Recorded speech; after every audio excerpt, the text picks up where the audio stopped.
नमो अर्हन्ताणं नमो सिद्धाणं नमो आयर्याणं नमो वज्रायाणं नमो लोये सव्वसाहुणम्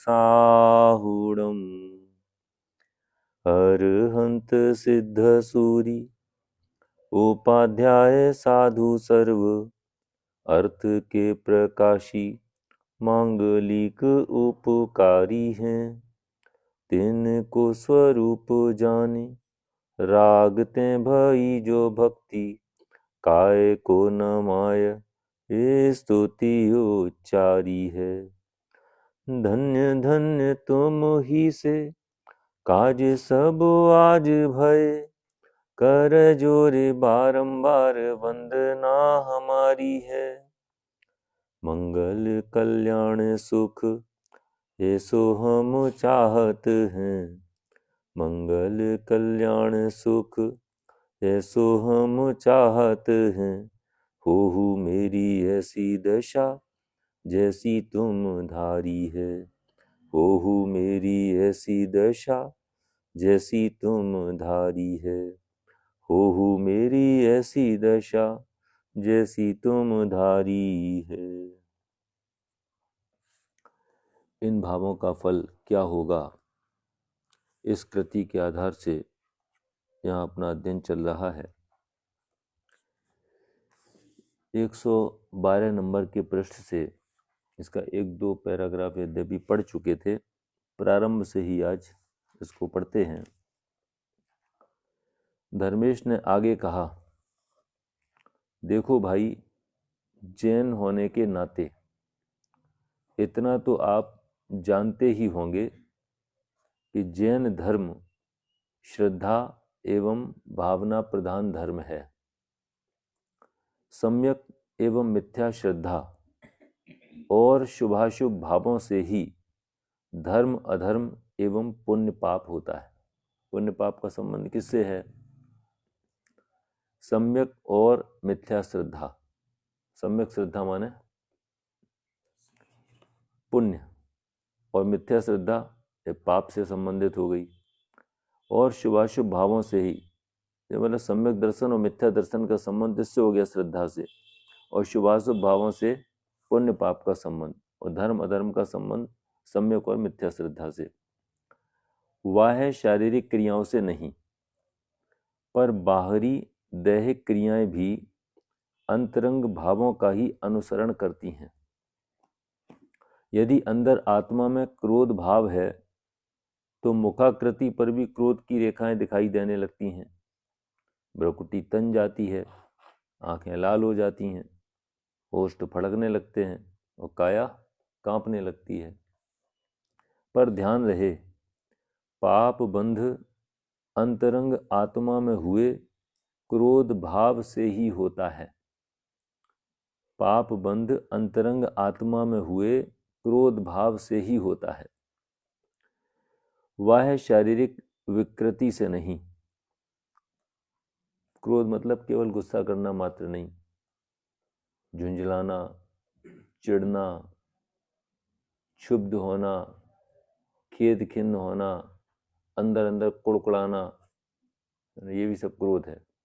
जैसे मान लो हम समझ लिया पुलकित थोड़ा सा वैसे एग्रेसिव नेचर वाले हैं और इनसे हमें काम भी पड़ता रहता है, तो अब इनसे हम कुछ कह नहीं सकते। जैसे इनकी कोई आदत हमें खराब लगे, इनसे हम कुछ कह नहीं पा रहे हैं।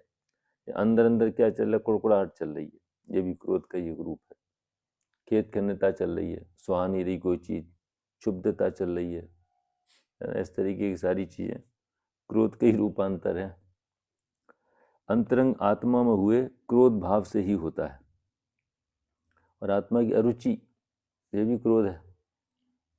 किसको लगता है क्रोध? बताओ भैया। आत्मा की अरुचि अनंतानुबंधी क्रोध है।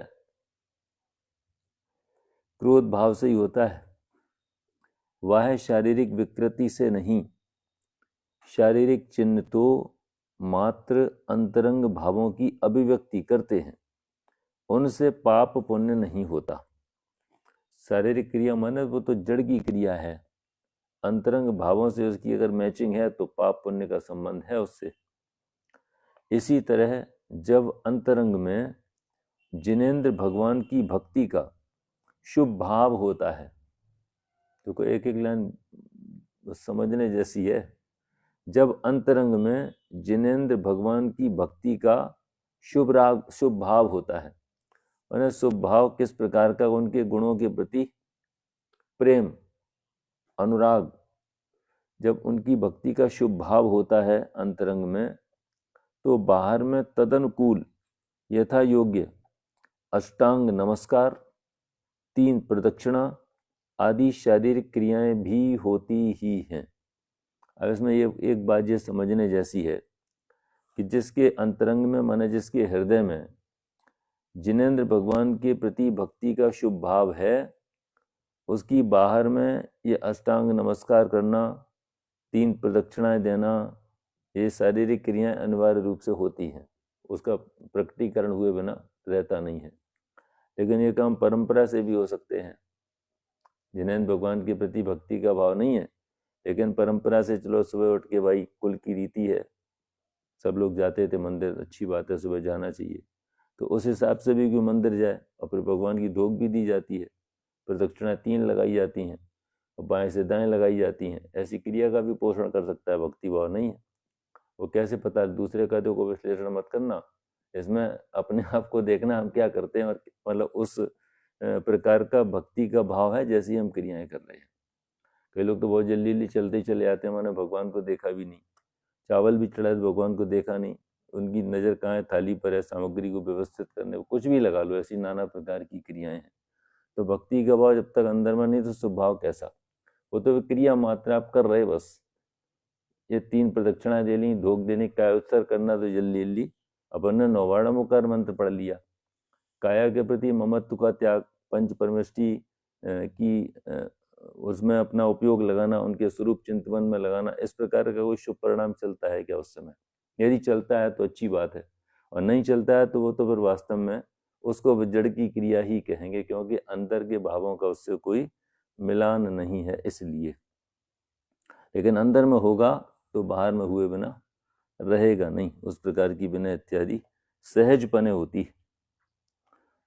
अंतरंग बहिरंग व्याप्ति का ज्ञान कराते हुए धर्मेश ने अपने प्रवचन में कहा, अंतरंग में जिनके पूर्ण समता भाव हो, समता भाव माने वीतराग भाव, साम्य भाव, सहज भाव, ज्ञाता दृष्टापना, इसको कहते हैं समता भाव। सहज रूप से किसी चीज को जान लेना, देख लेना, बस उसमें कोई हलचल नहीं हो परिणाम, उसको कहते हैं समता भाव। यहाँ जबरदस्ती की समता वाली बात नहीं है। समता भाव माने नहीं, ठीक है भैया देखो क्या करें, अब देखो उधर तो ऐसा ही है, अब क्या ज़्यादा संकलेश चलाना, अब ठीक है जो है सो सब बढ़िया ही है, ये समता नहीं। वस्तु स्वरूप के बल पर ये ऐसी सहज समता, होने योग्य होता है, नहीं होने योग्य कभी होता नहीं है। प्रत्येक द्रव्य का परिणमन अपने स्वकाल में जैसा होना, जैसा केवली भगवंतों ने देखा जाना, वैसा ही होता है अपनी अपनी योग्यता से। कोई किसी के अधीन नहीं है, सबका परिणमन स्वतंत्र है। ऐसी स्वतंत्रता पूर्वक जो समता आती है, उसमें वस्तु स्वरूप का बल होने से वो सहज समता है। वीतराग परिणति हो तो बाहर में उनकी परम शांत मुद्रा ही दिखाई देगी। अपने भगवान अंदर से बिल्कुल शांत हैं, शांत शीतल स्वभाव की शरण में हैं, उसमें एकाग्र है, निमग्न है, तो मुद्रा उनकी कैसी है कि ना हसमुख है। हसमुख मुद्रा किसका प्रतीक है? राग का प्रतीक है। आशीर्वाद वाली मुद्रा किसका प्रतीक है? वो भी राग का प्रतीक है। भाई किसी पर प्रसन्न होकर के तो आशीर्वाद दे रहे। उदास भी नहीं है, मैंने किसी से नाराज भी नहीं है, रुष्ट भी नहीं है।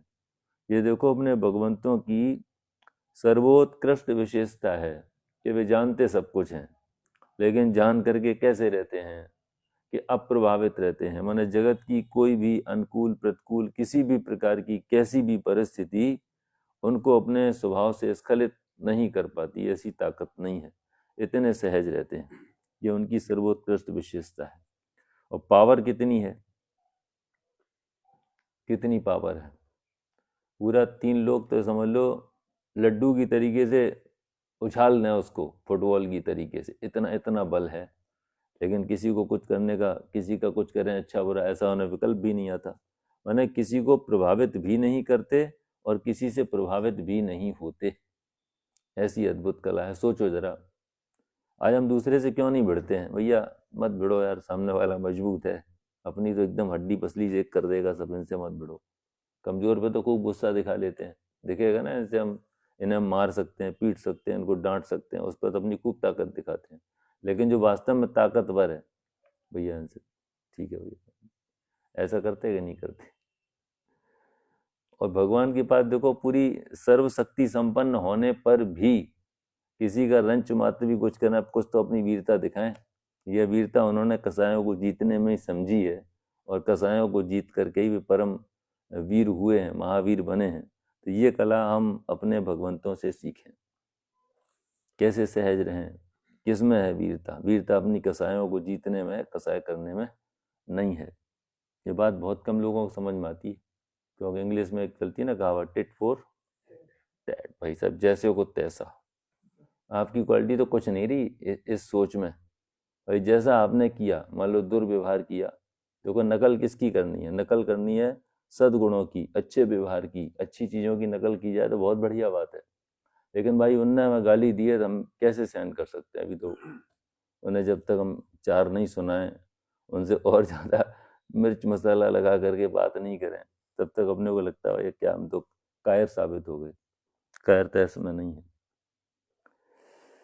वीतराग परिणति हो तो बाहर में उनकी परम शांत मुद्रा ही दिखाई देगी। देखो चेहरे से अपने घर गृहस्थी में ही पता लग जाता है, आज क्या बात भैया बड़े उदास लग रहे, आज तो मन एकदम खिला खिला नहीं लग रहा है। सब बता देते ना मन की बात, क्या टेंशन है, क्या चल रहा है। ना हंसमुख ना उदास, और ज़्यादा खिलखिलाते दिखाई दे तो कुछ ना कुछ विशेष लाभ की प्राप्ति हो गई, या जैसा चाह रहे वैसा हो गया तो खिलखिला रहे। सौम्यता कहाँ रही चेहरे पे? ऐसी मुद्रा है। देखो अपने भगवंतों की बात चल रही यहाँ, तो न हंसमुख है न उदास है, सहज है, सहज बिल्कुल।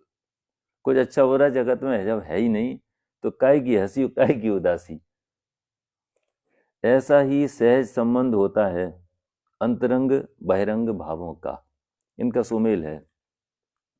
लेकिन हार्ड एंड फास्ट रूल नहीं है, ये भी समझना। जैसे इसके उदाहरण उसमें लिखे हैं पंडित साहब ने, क्रिया परिणाम अभिप्राय पुस्तक में।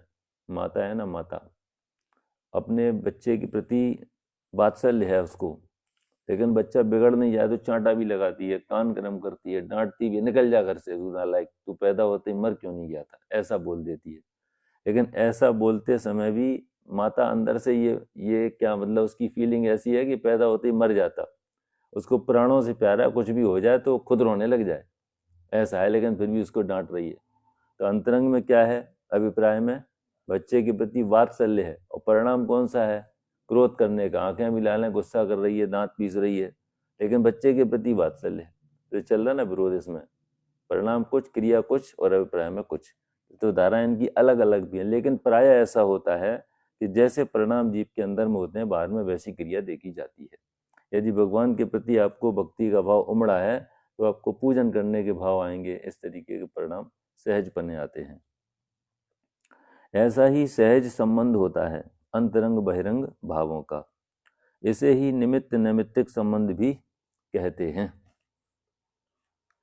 इसलिए कहा जाता है कि भावना भवनाशिनी, भावना भववर्धिनी, दोनों चीजें। भावना भवनाशिनी भी है और भावना भववर्धिनी भी है, भव को बढ़ाने वाली भी है और भव का अभाव करने वाली भी है। अर्थात भावों से ही, भव अर्थात संसार में जन्म मरण के दुख का नाश होता है, ये भी भावों का ही खेल है। और भावों से ही जन्म मरण का दुख बढ़ता है। भाव कैसे हैं? अपनी जो पढ़ रहे हैं ना अपन उपन्यास, उसका शीर्षक क्या है? इन भावों का फल क्या होगा। तो लेखक की पूरी पूरी मंशा है कि हम अपने भावों को अच्छे से पहचान सकें, हमारे ये जो परिणाम होते हैं इनका क्या फल लगेगा। पांचों प्रकार के मिथ्यात्व कौन कौन से 5 प्रकार के हैं?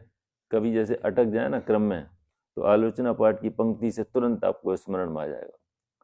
संजय विपरीत एकांत विनय के, संशय अज्ञान कुनय के, कुनय माने कोटा नय मिथ्यात्व, विपरीत मिथ्यात्व, एकांत मिथ्यात्व, विनय मिथ्यात्व, संशय मिथ्यात्व और अज्ञान मिथ्यात्व। ये 5 प्रकार के मिथ्यात्व हैं। इनको पढ़ना पीछे दोबारा रिपीट करना है इनको, ताकि समझ में ना बराबर, कहीं हमने कोई मिथ्यात्व का पोषण तो नहीं कर रहे। मिथ्यात्व की भी कई तरीके से चर्चाएं हैं। ये 5 प्रकार के मिथ्यात्व हो गए। टोडरमल जी ने अलग हेडिंग डाले हैं, गृहीत मिथ्यात्व, अग्रहीत मिथ्यात्व, अधिगमज, निसर्गज, इस तरीके से आते हैं ना मिथ्यात्व। इसलिए कहा जाता है कि भावना भव नाशिनी, भावना भव वर्धिनी। भावों से ही भव अर्थात संसार में जन्म मरण के दुख का नाश होता है। संसार में जन्म मरण के दुख का नाश होता है, लेकिन हम तैयार हुए हैं जन्म मरण के दुखों का नाश करने के लिए? यदि ऐसा होता तो हमें अपना जन्मदिन मनाने का बहुत तीव्रता से नहीं उमड़ता। जन्मदिन मना रहे हैं माने जन्मदिन की खुशी का मतलब क्या है? सम्यक दर्शन का ठिकाना नहीं है। पंचम काल में इधर भरत क्षेत्र में अभी वर्तमान में जो काल चल रहा है, उसमें सारे के सारे जीव नियम से मिथ्या दृष्टि होते हैं। तो अपन क्या कर रहे हैं? अनंत जन्म मरण की परंपरा को पुष्ट करने का ही तो परिणाम कर रहे हैं। जन्म में अच्छा लगना, जन्मना अच्छी बात है क्या? भगवान के जो 18 दोष नहीं होते हैं, उसमें पहले नंबर का दोष कौन सा है? जन्म जरा तिरखा क्षुधा विस्मय आरत खेद, रोग शोक मद मोह भय, निद्रा चिंता श्वेद, राग द्वेष अरु मरण जुत, ये अष्टादश दोष, 18 दोष हैं।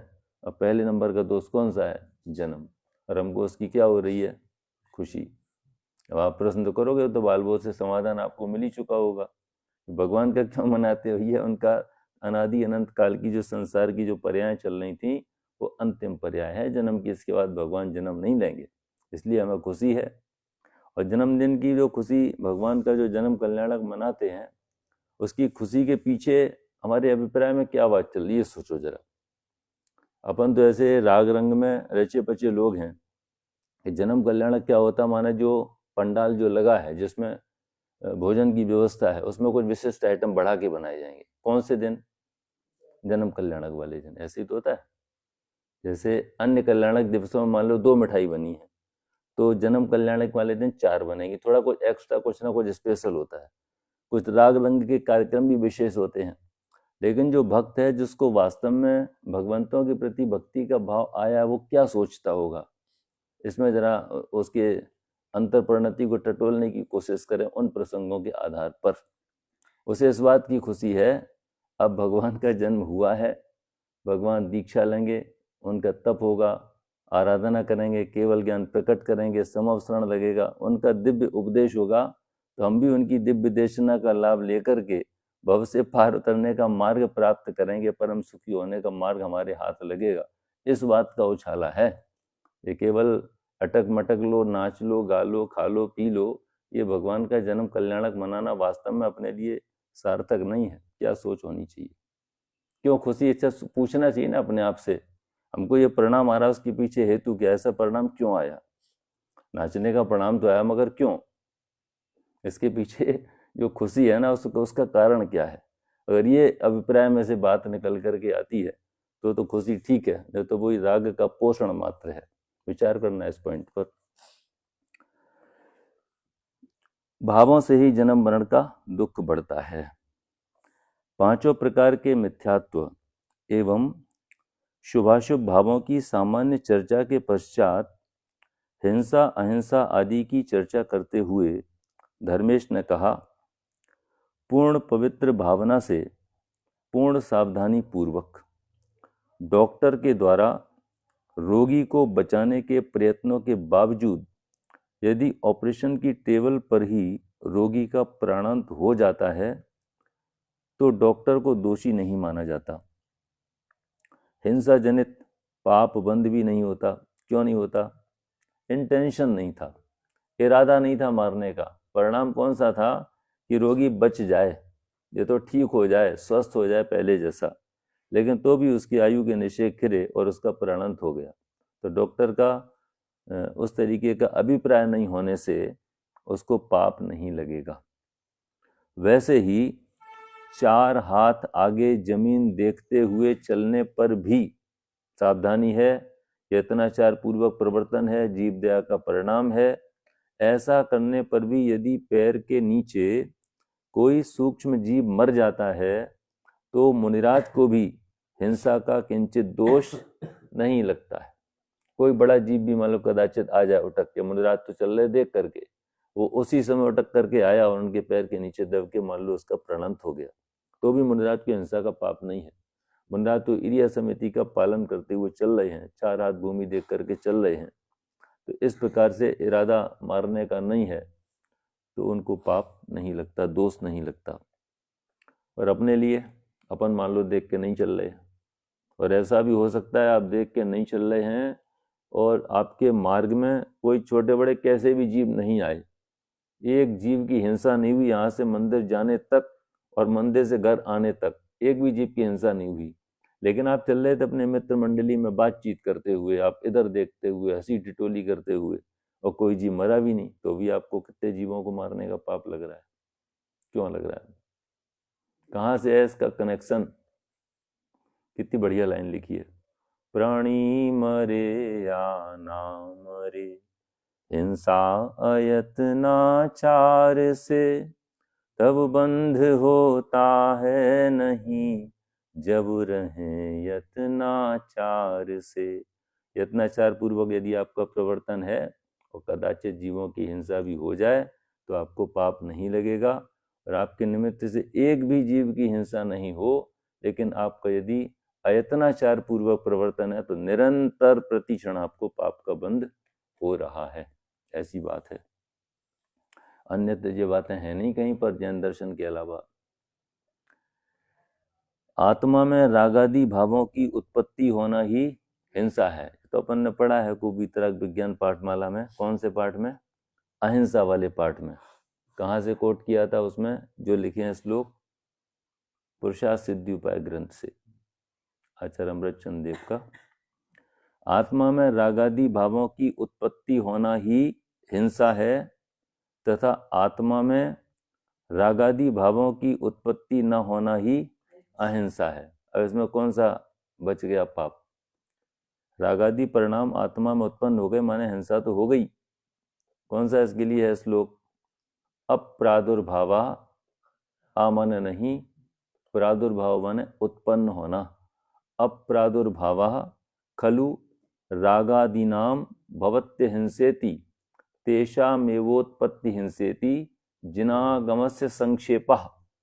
हिंसा और अहिंसा के संबंध में यह जिनागम का संक्षिप्त सार है कि अपने आत्मा में रागादि भावों का उत्पन्न नहीं होना अहिंसा, और रागादि भावों का उत्पन्न होना हिंसा। ठीक है, इस पर तो ये जब चीजें विचार करते रहा करो सारे दिन। हमसे तो बिल्कुल हिंसा नहीं हुई, हमने तो आज कुछ एक भी चींटी नहीं मरी, मेरे पैर से कुछ भी हिंसा नहीं हुई, बिल्कुल रंच मात्र भी। लेकिन जो रागादि परिणाम, राग द्वेष के परिणाम निरंतर चलते रहे, वो किस खाते में डाले जाएंगे? फिर विचार तो करना चाहिए कम से कम। कितना बच पा रहे वो बात अलग है, एक बार विचार तो करें, सही क्या है, गलत क्या है, क्या उपादेय, क्या करने योग्य है, क्या नहीं करने योग्य है। तात्पर्य यह है कि जैन दर्शन में पाप पुण्य एवं धर्म अधर्म जीवों के भावों एवं श्रद्धा पर निर्भर करता है। कैसे संबंध है? जीव के भाव और श्रद्धा पर। जिन कार्यों में जैसी श्रद्धा एवं भावनाएं जुड़ी होंगी, कर्म फल उनके अनुसार ही प्राप्त होगा। मान लो एक सामूहिक पूजन का अपन आयोजन करें, ठीक है, उदाहरण है, कम से कम 100 लोग उसमें बैठे हुए हैं, पूजा की क्रिया एक सरी की है, वही अर्घ सारे पढ़े जा रहे हैं, सारे लोग पढ़ रहे हैं, तो भी सबको अलग अलग बंद हो रहा है। इसका खेल कहाँ से है? एक सा नहीं है फल। किसी के बहुत अच्छे परिणाम है, कोई तो हो सकता है पूजा के बाद कदाचित उसको सदुपयोग भी हो जाए, और जो अज्ञानी है ठेठ, जिसको मतलब 5 इंद्री के विषय कसायों का रंग चढ़ा हुआ है जिसके अंदर, वो तो उसके लिए तो पंडित साहब लाइन लिखिए, पूजा का किया विसर्जन प्रभु पाप भाव में पहुंच गया। उसको तो घड़ी देखे 10 बार, कब पूजा पूरी हो जाए तो एक अर्घ और पढ़ने लगे। ये बहुत देखना पड़ता है पहले से अपने को संभाल के, टाइम की मर्यादा में कोशिश पूरी रहेगा, बिल्कुल समय के अंदर ही कोई चीज खत्म हो ताकि किसी को भी रंच मात्र आकुलता नहीं हो। आयोजक यदि इस चीज को नहीं देखे तो उसको पाप लगे, और जो उसमें शामिल व्यक्ति है वो अगर ऐसा करे तो उसको पाप लगे। बार बार देखा है तो बोल के ही रह गए, तो अब टाइम ज़्यादा हो रहा है ऐसा आकुलता। तो मंदिर में बैठे बैठे कितना पवित्र स्थान, सामने भी तरह देव वेदी में विराजमान, समवस्त्रण सदृश मंदिर, तो भी पाप परिणाम चालू हो जाए, धारा बदल जाए, ऐसा है। जैन दर्शन में पाप पुण्य एवं धर्म अधर्म जीवों के भावों एवं श्रद्धा पर निर्भर करता है। जिन कार्यों में जैसी श्रद्धा एवं भावनाएं जुड़ी होंगी, कर्म फल उनके अनुसार ही प्राप्त होगा। हिंसा अहिंसा की भांति झूठ, चोरी, कुशील और परिग्रह आदि पापों एवं धर्म अधर्म के विषय में भी समझ लेना। आत्मा के घातक होने से झूठ, चोरी, कुशील व परिग्रह पाप भी हिंसा में ही गर्भित हैं। सब आत्मघाती होने से हिंसा के ही विविध रूप हैं। आत्मा घात करने का मतलब केवल इतना ही मत समझना कि हम अपने आप को खत्म कर लें, अपने शरीर को समाप्त कर लें। इस शरीर की समाप्ति आत्मा की समाप्ति नहीं है। आत्मा का जो स्वभाव है ना, उसका घात करना, इसका नाम आत्मा का घात है। सब आत्मघाती होने से ये सारे जितने भी पाप परिणाम हैं, सब कैसे परिणाम हैं? आत्मघाती हैं। हिंसा के ही विविध रूप हैं, जो कि महादुख दाता होने से सर्वथा त्याज्य हैं, परंतु पता नहीं फिर भी लोगों ने इन्हें खिलौना क्यों समझ रखा है। शिकार जैसी संकल्पी हिंसा, कुशील जैसा अनर्थकारी पाप तथा जुआ और नशा जैसे दुर्व्यसनों को भी जिन लोगों ने मनोरंजन का साधन समझ रखा है। अभी काफ़ी लोग ऐसा लगता है अब कौन शिकार खेलने जाता है, अब धनुष बाण तो है नहीं, अब कौन, होंगे अभी भी ऐसे लोग। लेकिन अपन जो लोग घर में ऐसे काम करते हैं, खटमल है, मच्छर हैं, कॉकरोच हैं, चूहा है, कितने लोग उन्हें दवा खिलाते हैं ना, चूहा मारने वाली दवा दे, तो चूहा मारने वाली दवा आटे में मिला दी, तो ये सब क्या है? उनकी हिंसा करना जी, उनका शिकार खेलने जैसा समझो ना, तो खेल तो सब वही है। कितना लिखा है इसमें कि पता नहीं फिर भी लोगों ने इन्हें खिलौना क्यों समझ रखा है इन पापों को। शिकार जैसी संकल्पी हिंसा हो गई है। कुशील जैसा अनर्थकारी पाप तथा जुआ और नशा जैसे दुर्व्यसनों को भी जिन लोगों ने मनोरंजन का साधन समझ रखा है, बलिहारी है उनकी इस बुद्धि को। सचमुच लोगों की बुद्धि पर पत्थर पड़े हुए हैं, आंखों पर अज्ञान की पट्टी बंधी हुई है। काश, विचार करना चाहिए, अगर हम ऐसी हीन पर्याय में चले गए और हमारे साथ ऐसा हो तो फिर अपने को कैसा लगेगा। कहते कहते धर्मेश का गला भराया और वह चुप हो गया। समय भी लगभग हो ही चुका था। क्या बात है, अपना और उनका टाइम एक ही चल रहा है। अपना भी समय लगभग हो चुका है, 1-2 मिनट की कसर है। समय भी लगभग हो ही चुका था। जिनवाणी स्तुति के साथ सभा विसर्जित हुई। सभी लोग भावुक हृदय से अपने अपने निवास की ओर जाते हुए मार्ग में प्रवचन के अंशों की चर्चा करते जा रहे थे। भावुक क्यों हो गए? ये सब बातें उनके कान में कभी पड़ी नहीं थी। अरे मुझे तो इन बातों की खबर ही नहीं थी, मैं तो ब्रह्म से भूल कर प्राप्त पर्याय में ही तन्मय हो रहा था, ऐसा लगता है। और होना भी यही चाहिए वास्तव में। कभी स्वाध्याय से निकलो तो ये पता लग जाता है कौन स्वाध्याय में बैठा था। सच्ची बात है ये। कहीं आप पंच कल्याणक में जाएं, किसी विशिष्ट शिविर में जाएं, जो वक्ता के व्याख्यान में जो मार्मिक बातें आई हैं उन संबंधी यदि चिंतन चल रहा है तो आप, ये बात सही है, आपकी शांति धारा हो अखंडित, चिरकाल तक बहती रहे। तो भावना के लेवल पे बात समझ में आ रही। जो शांति की बात आई, जो तत्व की बात आई, जिसको हम अंदर में एकदम आनंद की लहर उठी, उसका थोड़ी देर भी चिंतन न चले, उसकी थोड़ी देर भी चर्चा नहीं चले, तो वो तो एक तरीके से हमने उतना समय वहाँ स्पेंड किया, हमारी सोच तो कुछ और चल रही थी, हमने तुरंत चर्चा का विषय बदल दिया। उससे संबंधित चर्चा चलती है। अब ऐसे विचार करो, जब मूवी वगैरह देखते हैं तो उससे संबंधित चलती है, उसमें तो कोई ये विलेन उसने ऐसा काम किया, वही चलता है ना सब दिमाग में सारा कुछ। पढ़ रहे तो पढ़ाई से संबंधित बात चल रही। ऐसी जो स्वाध्याय के बाद जो चर्चा चले तो उससे रिलेटेड ही होनी चाहिए। जिनवाणी स्तुति के साथ सभा विसर्जित हुई, सभी लोग भावुक हृदय से अपने अपने निवास की ओर जाते हुए मार्ग में प्रवचन के अंशों की चर्चा करते जा रहे थे। अब इसके बाद जो आगे की चर्चा है कि एक ने क्या कहा फिर दूसरे ने क्या बोला, ये अपन कल लेंगे। आज यहीं विराम लेते हैं। बोलिए शासन नायक महावीर भगवान की। सहजानंदी शुद्ध स्वरूपी अविनाशी में आत्म स्वरूप, सहजानंदी शुद्ध स्वरूपी अविनाशी में आत्म स्वरूप, सहजानंदी शुद्ध स्वरूपी अविनाशी में आत्म स्वरूप। निज निधि निज में बताई यह अनंत उपकार है, उसके लिए जिन वाणी माँ को वंदना शत बार है।